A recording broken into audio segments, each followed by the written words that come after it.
Charge Iran and China for increasing U.S. gas prices. Commentary. Gas prices in the United States are rising due to the near closure of the Strait of Hormuz. American consumers are expressing dissatisfaction. Approximately 20% of global oil and gas, and a third of global fertilizer, transit the strait. The average U.S. gasoline price has increased to $3.98 per gallon on March 26, and crystallized nitrogen used in fertilizer has increased by a third since the start of the war.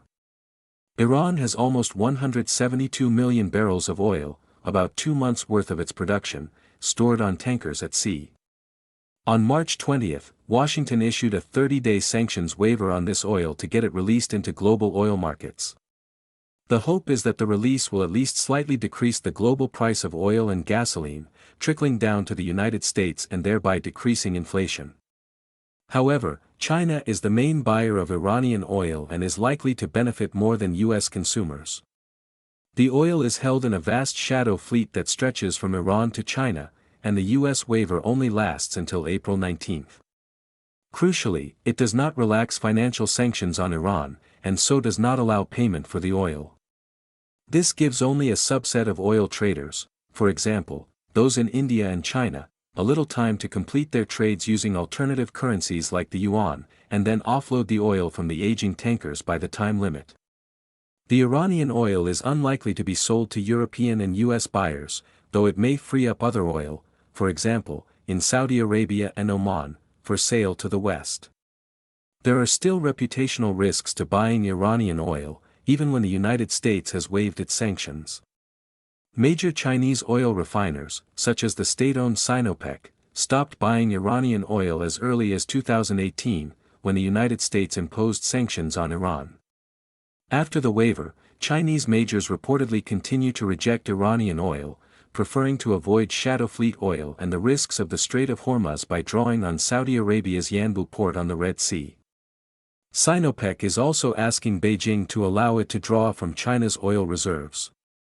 However, last month, Beijing rejected a similar request from Sinopec to draw 13 million tons from the reserves. This could indicate that Beijing believed the price of oil would increase, which it did, or that it wanted to maintain the reserves for other reasons, such as an invasion of Taiwan. Small private teapot refiners, mostly in Shandong province, purchase approximately 80% of Iran's shipped oil and relabel it as Malaysian or Indonesian crude. This allows them to purchase the Iranian oil at a discount due to U.S. sanctions. Teapot refiners represent approximately 1/4 of China's oil refining capacity. The U.S. waiver on Iran will remove that discount at least temporarily. The waiver had an immediate effect on Iranian sales to China in an increase in the offered price of the oil to Chinese buyers. While Iranian light sold for $10 less per barrel than IC Brent last month, after the U.S. waiver, the Iranian oil sold for a slight premium. However, if more buyers from India or Europe come online for the oil, the continued payment sanctions could cause them to be sent in yuan through China's banking system rather than in dollars through U.S. and allied systems like SWIFT in Belgium.